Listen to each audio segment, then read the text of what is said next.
¿Dónde y cuándo se originó la civilización? Los expertos han elaborado muchas teorías, pero a veces las evidencias contradicen por completo todas las hipótesis.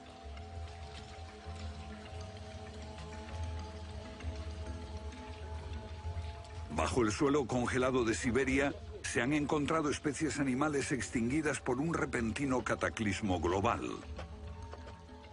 como el mamut gigante.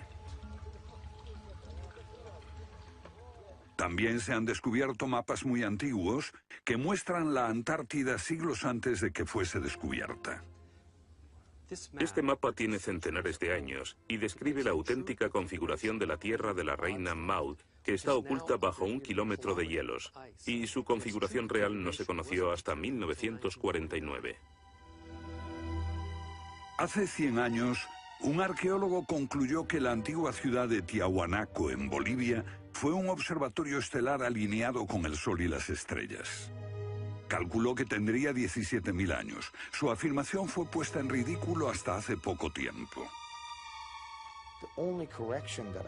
La única corrección que yo haría se debe a que ahora contamos con mejores mediciones, y sospecho que su antigüedad sería de unos 12.000 años.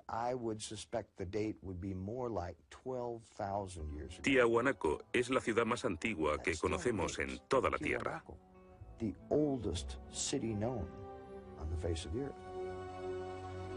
Los geólogos han descubierto que la gran esfinge de Gizeh en Egipto ha resistido siglos de lluvias incesantes, pero estas lluvias solo pueden haber tenido lugar miles de años antes de los faraones. ¿Fue construida la esfinge antes de los comienzos de la civilización? Lo que se pone en cuestión es la historia completa de la civilización. Puede que no haya ido en línea recta desde los estúpidos cavernícolas hasta los hombres tan listos de hoy con sus bombas atómicas. A veces, las pruebas que se hallan rompen todas las reglas. En este documental entrevistaremos a personas que están juzgando meticulosamente esas evidencias y elaboran nuevas teorías que pueden cambiar nuestra idea de la civilización humana. Esta enorme cara fue tallada por los antiguos olmecas de México. Se cree que tiene al menos 2.000 años y es inequívocamente africana. Sin embargo, se supone que los negros no llegaron a América hasta después de Colón. En su libro De la Atlántida a la Esfinge, el escritor Colin Wilson recoge indicios de lo que él y otros creen que son los rastros de una avanzada cultura anterior al comienzo de la historia.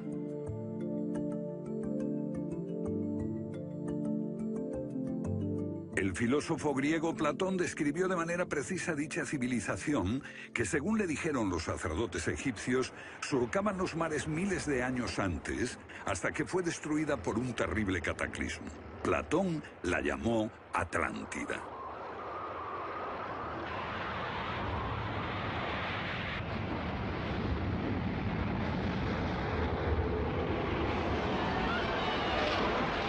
La Atlántida. Un terrible cataclismo. Sabemos de una catástrofe así por otro mito, el diluvio bíblico, Noé y su arca, un mito igualmente despreciado por los científicos.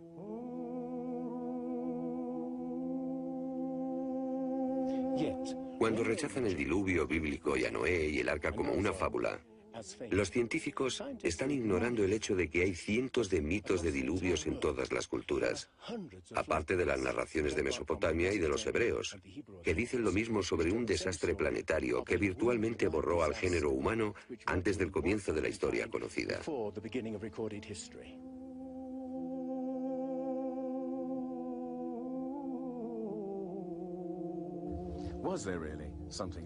¿Hubo realmente algo parecido a un diluvio?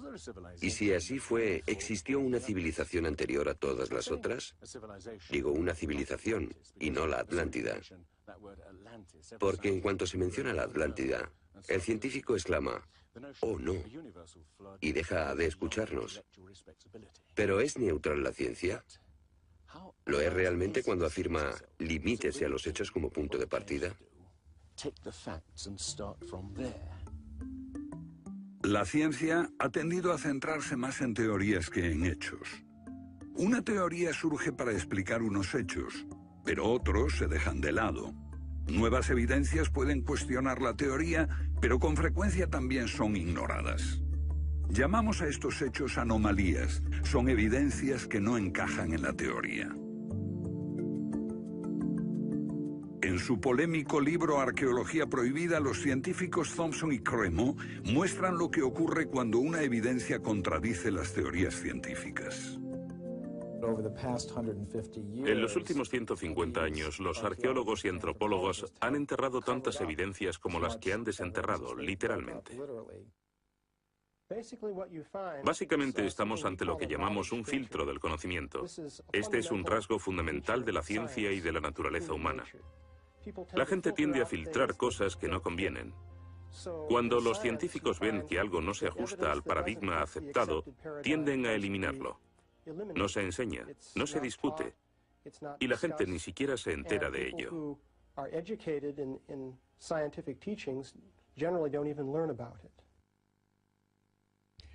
Lo que estamos diciendo, por ejemplo, sucedió en Iatliclo, México, en 1996. Cuando la arqueóloga Janestine McIntyre amenazó con echar abajo la teoría convencional de que el ser humano es relativamente nuevo en la Tierra, que llegó a Siberia hace unos 30.000 años y en América hace unos 20.000 años.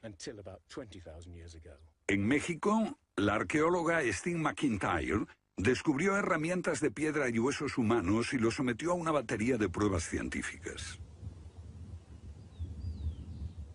En 1966 pensamos que era un yacimiento antiguo y creímos que tendría unos 20.000 años. En aquella época se pensó que era demasiado tiempo. Cuando lo datamos mediante una batería de métodos supimos que tenía 250.000 años. Sinceramente yo me hubiera sentido feliz con los 250.000 años. Fui ingenuo y pensé, bien, voy a dejar de pensar en las fechas. Tenemos la información. Hemos conseguido los hechos. Tomemos estos hechos y partamos de ahí. No me di cuenta de que arruinaría mi carrera por completo. Todas sus oportunidades profesionales se frustraron. El yacimiento fue cerrado. Los permisos para investigar denegados sistemáticamente. No obstante, más de 30 años después, unos arqueólogos descubrieron en Siberia vestigios de seres humanos de 300.000 años de antigüedad. Una fecha que de repente hizo que la datación de Jan McIntyre no pareciese tan improbable después de todo. No es necesariamente una conspiración deliberada. No decimos que se trate de personas reunidas en una habitación y diciendo, vamos a engañar a la gente. Es algo que ocurre automáticamente en la comunidad científica. Cuando una evidencia difiere de la teoría predominante, no se habla de ella, no se da información. Y eso significa que la ciencia deja de progresar de la forma en que uno desearía.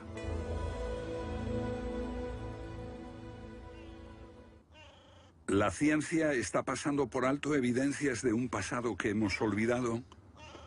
¿Pueden ser ciertos los mitos que nos hablan de la existencia en este planeta de civilizaciones que desaparecieron miles de años antes de que comenzase la historia registrada? Una nueva clase de investigadores está estudiando las anomalías que la ciencia tiende a descartar. Se plantean preguntas que pueden cambiar nuestro concepto sobre la historia humana. La fortaleza inca de Sacsayhuamán, de edad indeterminable y construida por gente que carecía de metales duros o de cemento, que no conocían la polea, ni la rueda, ni la grúa. Solo miren esta piedra. He contado 11 ángulos. Debe pesar más que 200 coches juntos y revela la increíble habilidad de la gente que la hizo. Y también algo más. Una capacidad asombrosa para manipular objetos de este tamaño. ¿Cómo diablos las levantaban? Bolivia. Las misteriosas ruinas de Tiahuanaco. La misma habilidad manual, una capacidad de construcción que resulta inexplicable. Las piedras están perfectamente ensambladas. Intentemos insertar una aguja en cualquier punto de las junturas. La aguja no entra.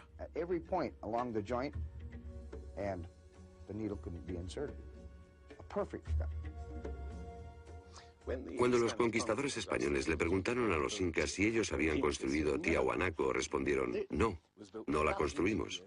Se hizo miles de años antes de que viviéramos nosotros. La evidencia muestra que fue erigida por una civilización avanzada. Un descubrimiento casual nos lo revela.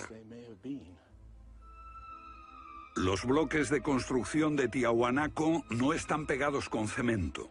El que separa estas piedras descubre el inesperado brillo metálico que las mantiene unidas.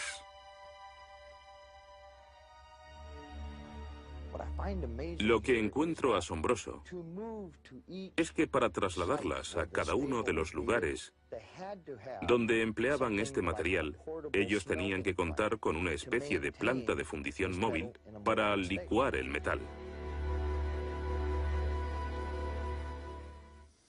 Y aquí hay un uso similar de tornillos metálicos y piedras finamente unidas, como esta en forma de L.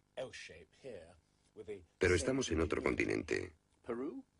África, Egipto, la tierra de las pirámides. Las 3 pirámides de Gizeh, una maravilla del mundo antiguo. Otro pueblo que no conocía la rueda, ni la polea, ni la grúa. ¿Cómo podían transportar bloques de 100 toneladas? Su tecnología no se puede explicar ni imitar. Soy ingeniero y puedo decirles que levantar bloques de este tamaño, de este peso, requiere una grúa especial. Una gente que carecía de tales grúas o de una simple polea o una rueda, empleando herramientas de cobre, ¿cómo pudieron hacerlo? Bobal cree que la Gran Pirámide de Gizeh era mucho más que una tumba y que revela un sorprendente nivel tecnológico. En su libro Guardián del Génesis, Robert Bobal y Graham Hancock enumeran muchas hazañas inexplicables. Chris Dunn, experto en perforaciones. Bueno, permítanme una pregunta. ¿Cómo cree que lo hicieron? El sarcófago de la Cámara del Rey. ¿Cómo lograron unos constructores primitivos que la superficie interior encajase con la superficie de la piedra del sarcófago al milímetro? Esta habilidad requiere profundos conocimientos de física. Es un misterio como la perforación misma. Primitivamente, la típica manera de hacerlo sería con una sierra de arco, un berbiquí. Introducirían la herramienta en la pieza usando arena o un diamante, pero pienso que eso supondría mucho tiempo, muchos años para hacerlo.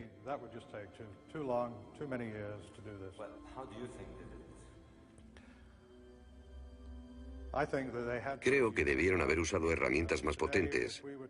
Hoy, para perforar esto, tendríamos que hacerlo a una velocidad de 6-10 milímetros por revolución de taladro en el granito. Ellos lo hicieron más rápido de lo que lo haríamos nosotros.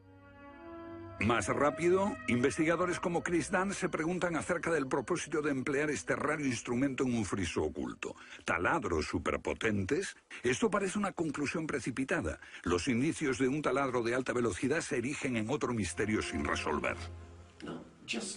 Ahora miren esto. La increíble precisión de la mano de obra.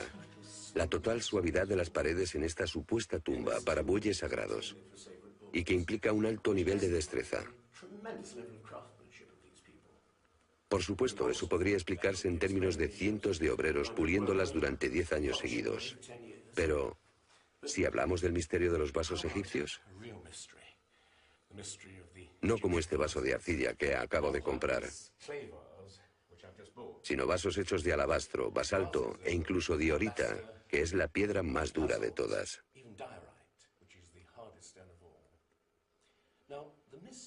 Es bastante fácil ver cómo se podría ahuecar taladrando directamente hacia adentro. Pero, ¿qué pasa con los ángulos? La tecnología moderna es incapaz de hacerlo. Sin embargo, los antiguos egipcios moldeaban miles de piezas. Algunas de ellas 2000 años antes de la civilización que se supone surgió aquí. ¿Cómo? Otro misterio sin explicar. Inexplicable. ¿Cómo pudieron los constructores alinear sus gigantescas pirámides con los puntos cardinales tan impecablemente? En perfecta dirección este-oeste y norte-sur, con una exactitud no igualada por los modernos constructores. La Gran Pirámide parece ser un modelo matemático del hemisferio norte e incorpora el trascendental valor de pi, las veces que cabe el diámetro de un círculo en su circunferencia.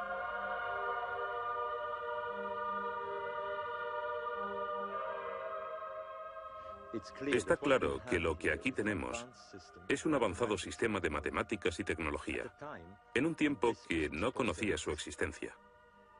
Para lograr estos resultados, los antiguos constructores tenían que usar un eclímetro de 52 grados. Cualquiera otro no valdría. Pero no solo los egipcios conocían el valor pi. Ese valor también está representado en la pendiente de esta pirámide y en el extraño ángulo que le dieron sus constructores, en Teotihuacán, México, el lugar que los indios llamaban Ciudad de los Dioses.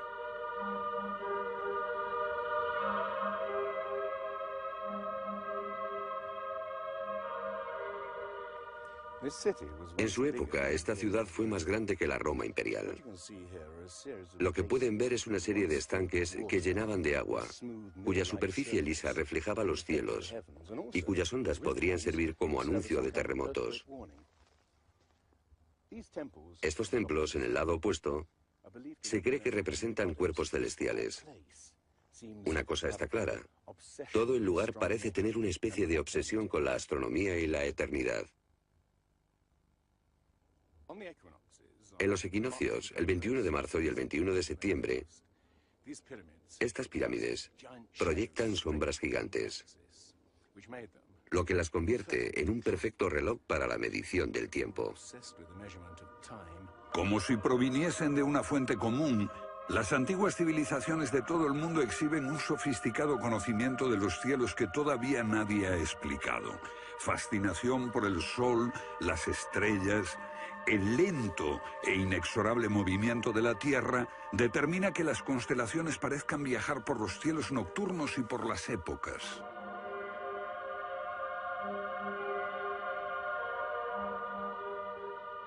Según los estudiosos, los antiguos egipcios no tenían un gran conocimiento de la astronomía. Pero en el templo de Dendera hay muestras de su sofisticado conocimiento del cielo. Miren las constelaciones del zodíaco: Leo, Tauro, Piscis. Y aquí, la constelación de Orión. Bauval cree que la astronomía es la llave de muchos misterios de las pirámides. Los antiguos egipcios veían en la constelación de Orión a su dios Osiris, señor de los muertos y la vida ultraterrena. Bauval halló el reflejo de ese dios en las pirámides de Gizeh.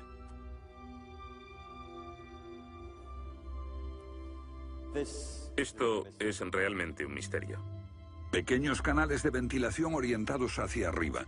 Para los egiptólogos no eran más que canales de ventilación, pero los astrónomos piensan distinto. Para el antiguo Egipto esto fue Rostau, la entrada al reino subterráneo, el reino del dios Osiris u Orión. Para los antiguos egipcios, Orión era Osiris, el gran dios de la resurrección. Esto es una reconstrucción del cielo en el año 2500 a.C., y fue sorprendente descubrirlo. Los canales apuntan a Orión y a la estrella Sirio, que era Isis, la esposa de Osiris. En textos antiguos, Bauval descubrió que deben de haberle servido una ceremonia secreta para la resurrección de los faraones muertos, que renacían como estrellas en la constelación de Orión. Uno de esos textos dice: «Oh rey, permite que atraviese el serpenteante canal, la Vía Láctea, hasta el punto donde está Orión». Bauval cree que Osiris tenía tal importancia que los constructores emplazaron las 3 pirámides de Gizeh para que fueran un reflejo terrestre de las 3 estrellas del cinturón de Orión. Esa correlación fue solo el comienzo. Bauval descubrió que los antiguos habían dado nombre de estrellas a otras 2 pirámides próximas. Esto le hizo entrever un plan más amplio y quedó perplejo.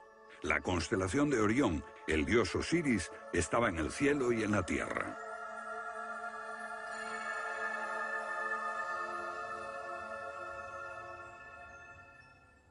México, donde Teotihuacán presenta otro paralelo.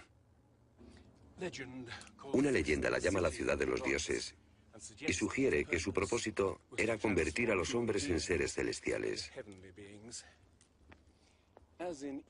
Como ocurre en Egipto con las pirámides de Giza, los mitos hablan de la reencarnación en las estrellas. Ese es el secreto de Teotihuacán.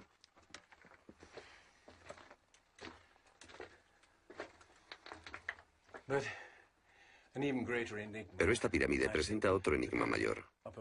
Cuando se excavó por primera vez en 1906, se halló una enorme capa de mica.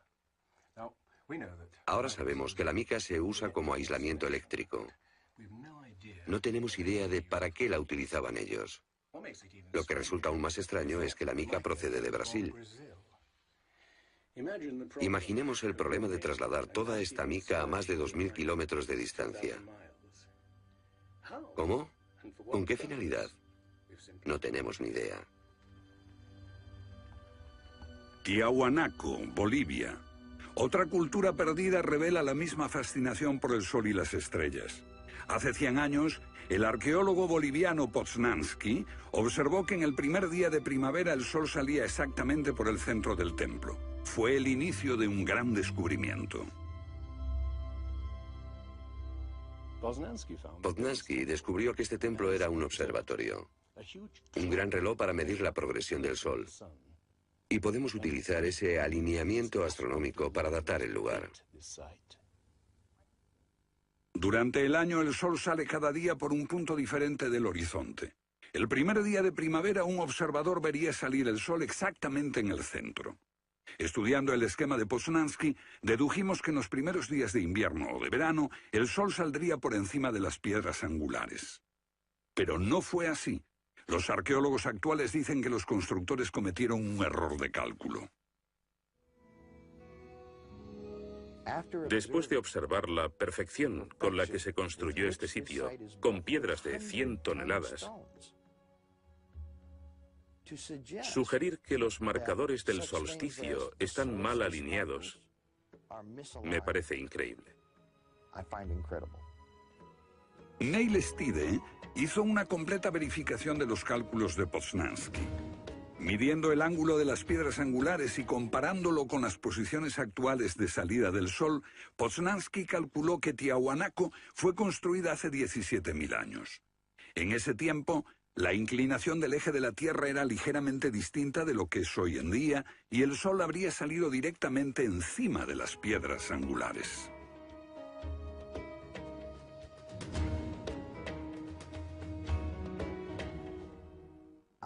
Yo sospecho que la fecha sería más bien de 12.000 años. Pero eso haría que todos nos cuestionásemos completamente los orígenes de la civilización. Una civilización perdida en el tiempo dejó sus huellas en varios lugares del mundo. Los sacerdotes egipcios dijeron al filósofo griego Platón que una civilización así habría existido hace 12.000 años. Pero según la ciencia, el ser humano abandonó la prehistoria hace solo 5.000 años. En Egipto, el investigador John West descubrió que la esfinge de Gizeh no resultó alterada por el clima de la misma forma que las construcciones del entorno, erosionadas por la arena y los vientos del desierto. En vez de un desgaste horizontal, la esfinge tiene marcas de erosión redondeadas y onduladas. No se necesita ser geólogo para mirar y ver lo que se debe al tipo de clima. Solo el agua cayendo copiosamente sobre las paredes del recinto pudo producir esos contornos redondeados.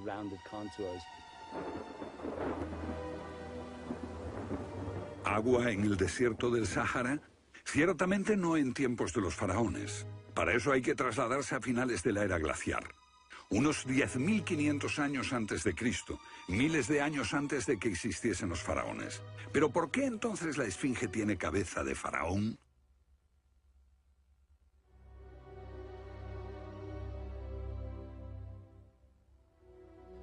La cabeza es desproporcionadamente pequeña. Desde el aire se ve que el cuerpo de la esfinge es largo y aplanado, y la cabeza casi se parece a la de un alfiler. Para nosotros, esto indica que ha sido tallada más de una vez. En otras palabras, la cabeza se rehizo en algún momento de su larga historia. John West cree que la esfinge era originalmente un enorme león que un desconocido grupo de escultores modeló en la roca antes del 10.500 a.C. Se comenzó a erosionar cuando el final de la era glaciar alteró el clima y causó lluvias que cayeron durante siglos. Solo miles de años después, un faraón habría tallado la cabeza con su propia imagen. ¿Tiene la esfinge más del doble de la antigüedad que creíamos? La teoría fue ridiculizada por los egiptólogos, pero los geólogos les respondieron que los hechos estaban allí. Más extraño aún. Según Robert Bauval, la evidencia astronómica sugiere que las pirámides de Gizeh parecen revelar esa increíble antigüedad. La disposición de Gizeh coincidía misteriosamente con la posición de Orión en el año 10.500 a.C., cuando la esfinge miraba hacia Leo, su propia imagen en los cielos. La puesta de Orión en esa fecha distante se correspondía exactamente con las 3 pequeñas pirámides, y existen muchos otros hechos difíciles de entender.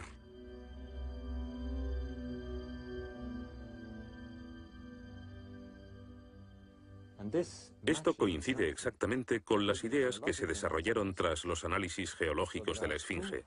2 ciencias sólidas indican que la esfinge podría remontarse al año 10.500 a.C.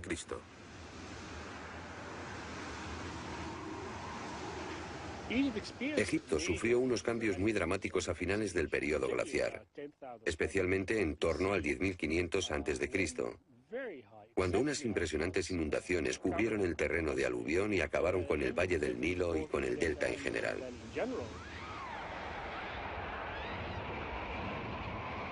«10.500 años antes de Cristo, un periodo de inundaciones. ¿Pudieron los diseñadores de Gizeh remontarse a un tiempo tan distante? El tiempo de sus mitos dice que el dios Osiris y sus asistentes ascendieron del caos para traer los primeros frutos de la civilización. ¿De dónde vinieron?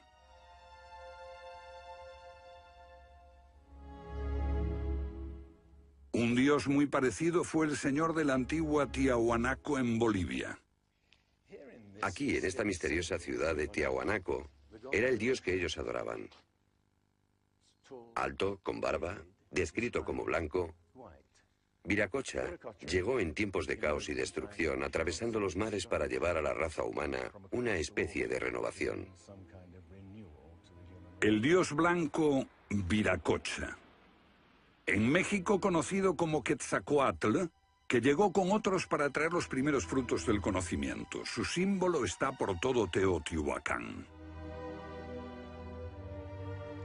La serpiente emplumada, símbolo del enigmático dios Quetzalcóatl que llegó desde el este después de tremendos cataclismos para traer la civilización a esta parte del mundo.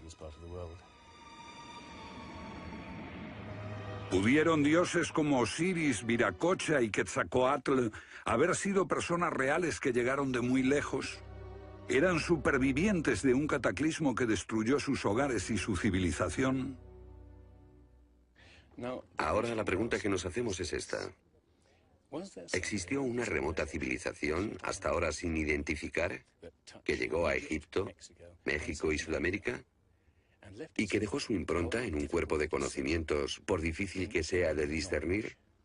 Tomados por separado, acepto que los datos aislados revelan poco, pero consideremos juntos todos esos elementos comunes. Ambos lugares tienen enormes pirámides, alineadas exactamente con los puntos cardinales, e incorporan avanzados conocimientos matemáticos. Ambas culturas demostraban un asombroso conocimiento de astronomía expresado en los grandes monumentos sagrados que erigieron. Aunque no conocían ni la polea ni la rueda, ambas pudieron hacer construcciones con enormes piedras finalmente ensambladas en un estilo único, con ángulos en forma de L y tornillos de metal. Y ambas utilizaron el proceso de la momificación para preservar y honrar a sus muertos. Aquí se halló una nueva y asombrosa pista cuando la doctora Balabanova, de la Universidad Alemana de Ulm, descubrió que muchas momias de Egipto contenían cocaína y nicotina, naturales de Sudamérica. Tengo una cantidad de cartas insultantes. Dicen que todo esto no tenía sentido, que yo fantaseaba, que era imposible porque estaba comprobado que antes de Colón esas plantas no existían en ninguna parte del mundo, excepto en América. Pero su investigación se repitió con cientos de momias y no quedó lugar a dudas. En un pasado remoto, unos navegantes atravesaron el mar e influyeron en las culturas a ambos lados del Atlántico. La idea está sugerida incluso por lo que no está allí. México, la antigua cultura de los mayas.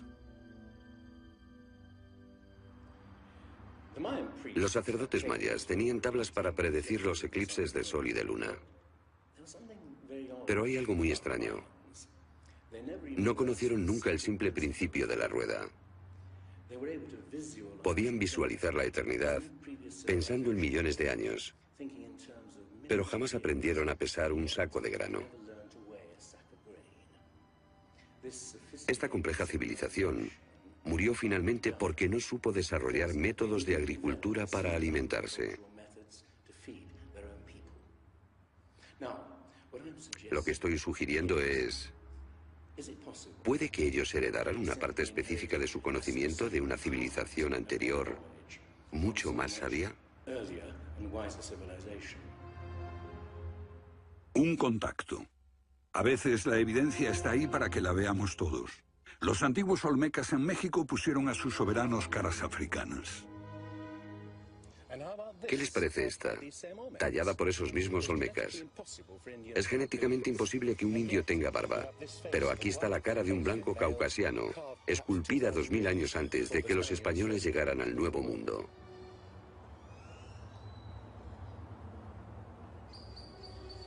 Caras de africanos y de caucasianos esculpidas muchos siglos antes de Colón. ¿De dónde vinieron? ¿Cómo llegaron aquí? ¿Cómo influyeron en la más antigua cultura de América Central, en la cultura madre de México? Lo que todos los arqueólogos saben es que de pronto se materializaron alrededor del 1500 a.C. Esta gente, cuya expresión característica era la de esculpir enormes caras de piedra, cabezas de caucasianos y africanos que parecen haber salido, no se sabe de dónde.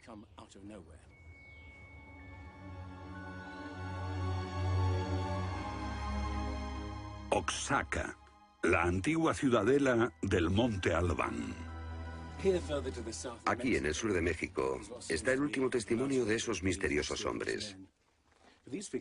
Porque estas figuras esculpidas en piedra parecen corresponder a muertos en combate, desnudas, desamparadas, la mayoría castradas. Este puede reflejar el momento en que estos hombres desaparecieron de la historia.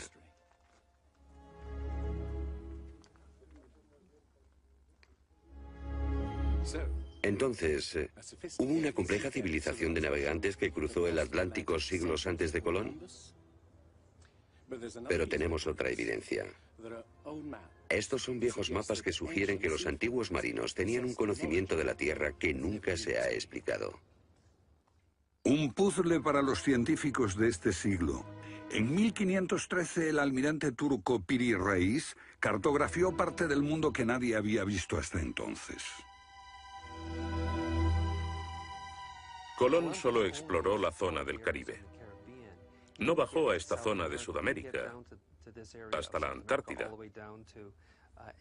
No estuvo nunca por esa zona. Pero estos mapas muestran todos estos detalles con gran precisión, antes de que cualquier explorador europeo llegase a esas regiones. Este mapa, de muchos siglos, describe la configuración real de la tierra de la reina Maud, que ahora está sepultada bajo 1 kilómetro de hielo. Y su forma precisa no se determinó hasta 1949. Inexplicable. Los cartógrafos han meditado mucho sobre la extraña proyección cartográfica utilizada en el mapa. Hallaron un parecido con el que utiliza un moderno submarino nuclear que hace mediciones del mundo mientras se aleja de un punto de referencia. En este caso, el centro está en Egipto. ¿Es ese el hogar de los antiguos cartógrafos? El mapa muestra exactamente esta parte del mundo, pero hay más. Para mí, el aspecto más significativo del mapa de Piri Reis es que describe exactamente la longitud. Algo que los europeos no fueron capaces de hacer hasta el siglo XVIII. La longitud. Esa historia comenzó en estas playas en 1707, cuando la flota inglesa navegaba por el Mediterráneo hacia Inglaterra. En aquellos días era bastante fácil determinar a qué distancia estaba el norte o el sur, midiendo el ángulo que el Sol y las estrellas formaban con la superficie de la Tierra. Pero no había técnicas para determinar lo lejos que estaba el este o el oeste. ¿Longitud?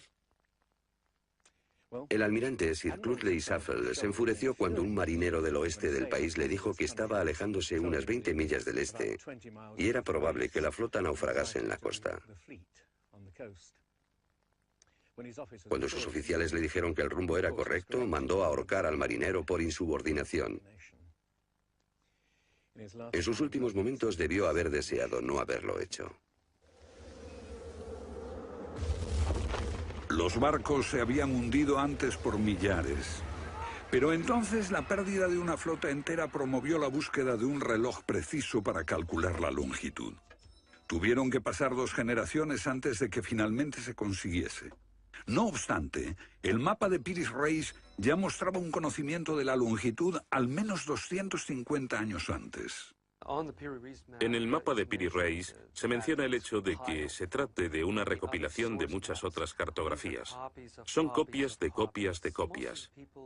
La mayoría de quienes los han estudiado creen que esos mapas proceden de los tiempos de Alejandro Magno, pero son incluso mucho más antiguos. Mapas del mundo confeccionados antes de que supiésemos navegar por los océanos. Técnicas de construcción inexplicables, un complejo conocimiento de las matemáticas y la astronomía.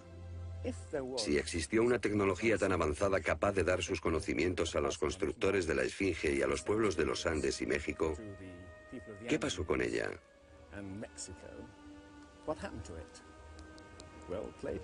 Platón dice que existió esa civilización avanzada tecnológicamente y capaz de surcar los océanos del mundo, la Atlántida, situada en una enorme isla-continente. Rechazando una civilización perdida, la ciencia niega también la idea de una catástrofe global que la destruyó, pero Platón y la Biblia no son las únicas evidencias. El Popol Vuh, libro sagrado de los mayas, habla de enormes marejadas e inundaciones que azotaron el mundo durante meses. Una lluvia fría y negra indescriptible y granizo. Los antiguos hablaban de tiempos de caos, de inundaciones y oscuridad de los cuales emergieron los dioses para dar forma a la tierra de Egipto.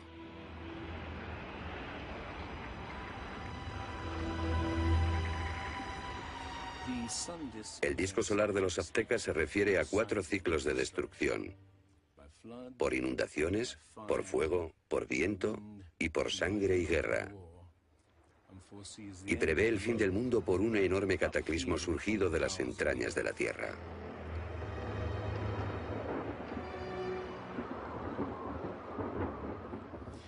Otros mitos de la América antigua hablan de inundaciones apocalípticas y torrentes de fuego, de erupciones volcánicas y terremotos. Un pasado que no podemos recordar ni olvidar.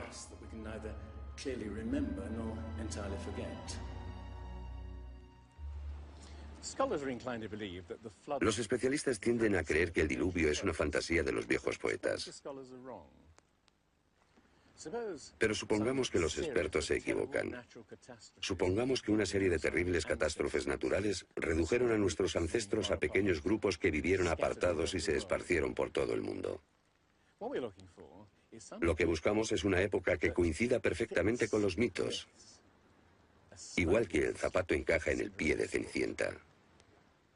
Una pista. La fosa de Alquitrán en La Brea, California. Una inmensa sepultura de millones de animales que hoy se ha convertido en atracción turística. Bajo la superficie está el campo de petróleo del lago Salado. El asfalto brota por las grietas y fisuras como un papel cazamoscas y atrapa a los animales. Y encontramos aquí una increíble colección de especies atrapadas en los últimos 40.000 años.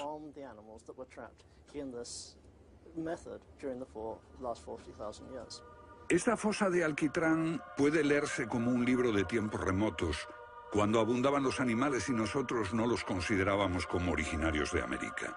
Mamuts, elefantes, rinocerontes, perezosos gigantes, tigres sable, incluso caballos y camellos. Después Una tremenda catástrofe los barrió, al parecer, en unas pocas décadas, en torno al 10.500 a.C., hace más de 12.000 años. Todos los grandes animales, cualquier animal más grande que un coyote, se extinguieron en pocas décadas. Sí, fue sin duda una gran catástrofe.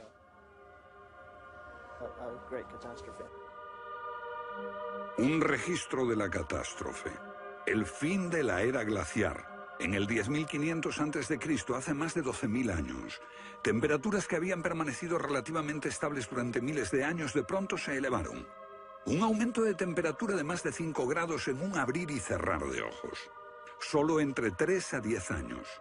Se trata del asombroso descubrimiento de unos científicos que perforaron la capa de hielo en Groenlandia para investigar los cambios en la atmósfera.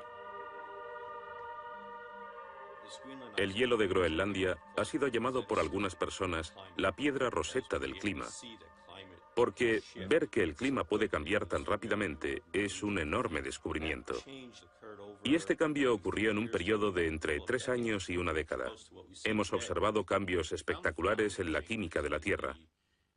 Y descubrimos que en un periodo en el que las placas de hielo estaban empezando a derretirse, es cuando tenemos más señales de sedimentos volcánicos y de mayor magnitud, mayores concentraciones que en cualquier otro periodo en los últimos 110.000 años.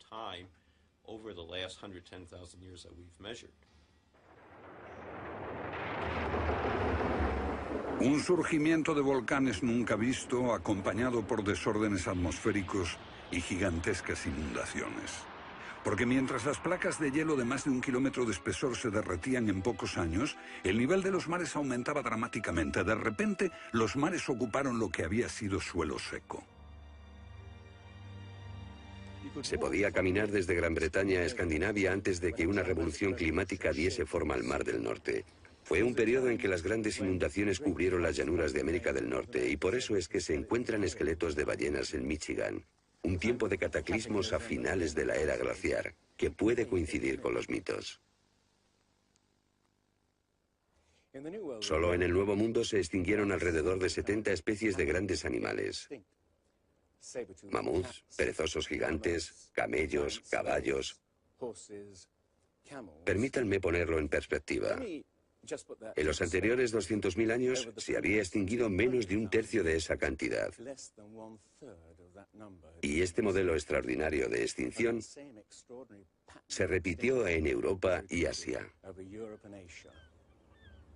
En las capas subterráneas de hielo de Siberia y Alaska se descubrió una masa enmarañada de huesos de millones de animales que perecieron en un cataclismo. El mamut gigante no murió a manos de los cazadores. Desapareció por una catástrofe natural. A finales del siglo XIX, unos cazadores encontraron por casualidad el cuerpo de un enorme animal congelado. Después de ser desenterrado y transportado, se encontró que en el estómago tenía plantas pertenecientes a un clima templado y aún sin digerir. El animal se había congelado de una forma muy rápida, como no es capaz de hacerlo ningún congelador moderno. Lo cierto es que hace unos 12.000 o 13.000 años un frío inmenso azotó Siberia. El enigma de los mamuts congelados en un instante ha dado pie a extrañas anécdotas. Algunas ciertas y otras no.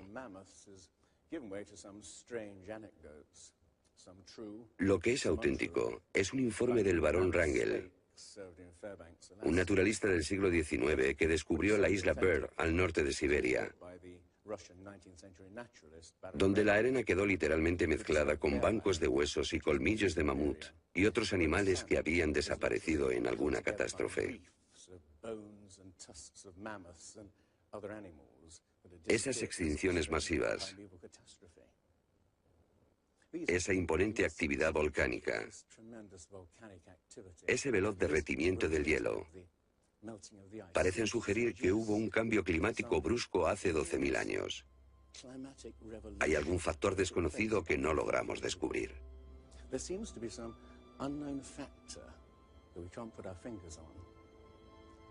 El fin de la era glaciar. ¿Qué provocó esa revolución? He aquí la gran cuestión. ¿Qué causó el cataclismo? Una de las mejores ideas la ha planteado Charles Hapgood, Él sugiere un desplazamiento repentino de la corteza terrestre. Toda la corteza de la Tierra es solo un tercio de un 1% de la masa terrestre. Como la piel de una naranja, si se suelta, se mueve.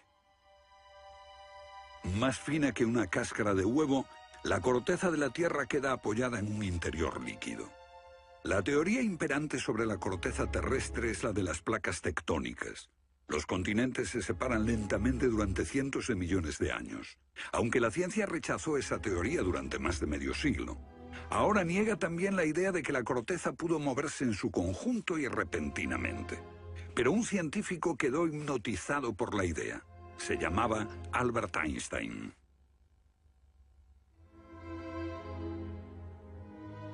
Esto es un resumen de lo que dijo. Cuando me encontré con el trabajo de Hapgood, quedé conmocionado.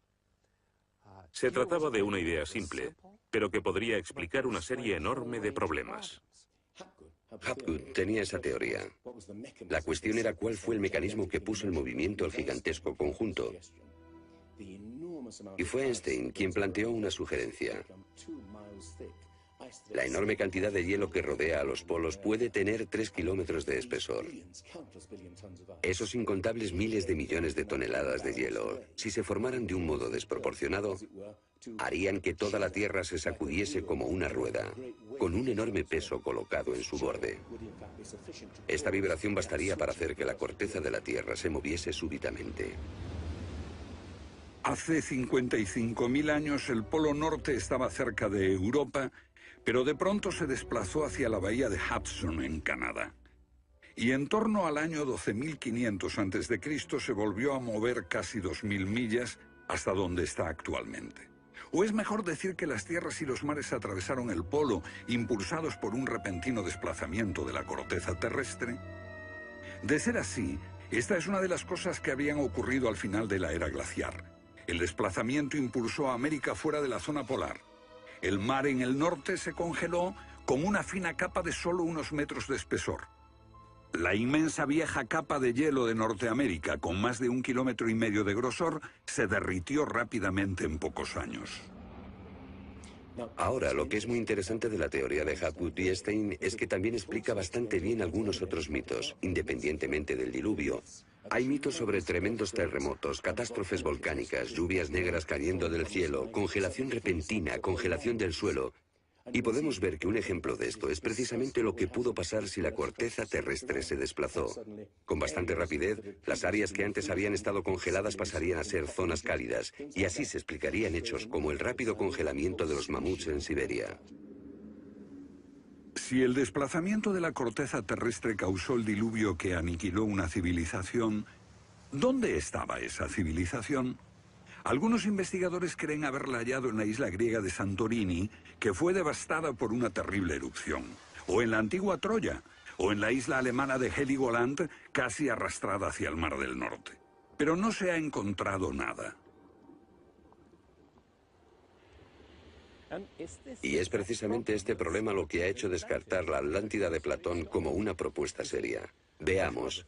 Los oceanógrafos han cartografiado los suelos oceánicos y sencillamente no hay ningún continente perdido. ¿O sí? Platón describe la Atlántida como una vasta isla-continente con montañas situada en medio del océano. Y el océano, por supuesto, es el océano que rodea toda la Tierra. Fue más tarde que comenzamos a dividir el océano en diferentes partes, llamándolo Atlántico, Pacífico, etc. En realidad el mundo tiene un solo océano. Y los mitos de todo el mundo son muy explícitos acerca de lo que pasa. El Zen-Avesta de la literatura védica describe que esa isla no solo se destruyó tras un diluvio, sino que está cubierta por nieve y hielo. De modo que estamos buscando una isla cubierta de nieve en medio del océano, y una gran candidata para este papel es la Antártida. Si el Polo Norte se desplazó, también debió hacerlo el Polo Sur. Flennat cree que hace 12.000 años una parte de la Antártida permanecía en zonas templadas y pudo haber albergado una civilización que desapareció cuando el continente se convirtió en el Polo Sur. Esa es la explicación que él encuentra en los mapas que muestran partes de la Antártida que están debajo del hielo. El almirante turco Piri Reis demuestra un conocimiento de la Antártida que no debería de tener. Tras examinarlos, especialistas en cartografía de la Armada y de las Fuerzas Aéreas nos dicen: hemos hecho comparaciones de picos salientes y de montañas. Hemos descubierto que coinciden de forma asombrosa. Lo que debemos enfatizar es que no estamos hablando de un mapa, el mapa de Piri Reis, que podría cuestionarse. Estamos hablando literalmente de docenas de mapas. Por ejemplo, el mapa Phineus de la Antártida es sumamente preciso en cuanto a la configuración, mostrando sistemas fluviales que existieron allí, pero que no se conocían en el siglo XVI. La Antártida no fue descubierta hasta cerca del año 1800. Entonces, ¿cómo pudieron los cartógrafos europeos representarla? Solo, cree Flenaz, si ellos la copiaron de copias de otras copias de mapas que se remontan milenios atrás. Hace solo unos 25 años supimos que bajo la capa de la Antártida existían unas islas, un continente bajo un océano helado. Sin embargo, esa información ya estaba aquí, en este mapa. Estas islas de aquí corresponden a este área, y el modelo de nevadas aquí es muy intenso. Nada aquí. Estas islas debajo de este punto se podrían haber unido entre ellas antes de unirse a la tierra firme. Así, lo que se describe aquí es algo que yo creo que verdaderamente ocurrió en torno al 8000 a.C. Puede que en el 6000 a.C. a lo sumo.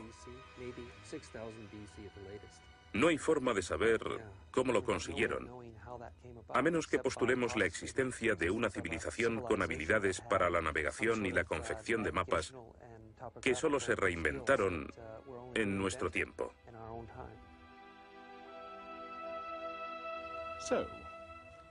¿Fueron los comienzos de la civilización humana más remotos de lo que suponíamos?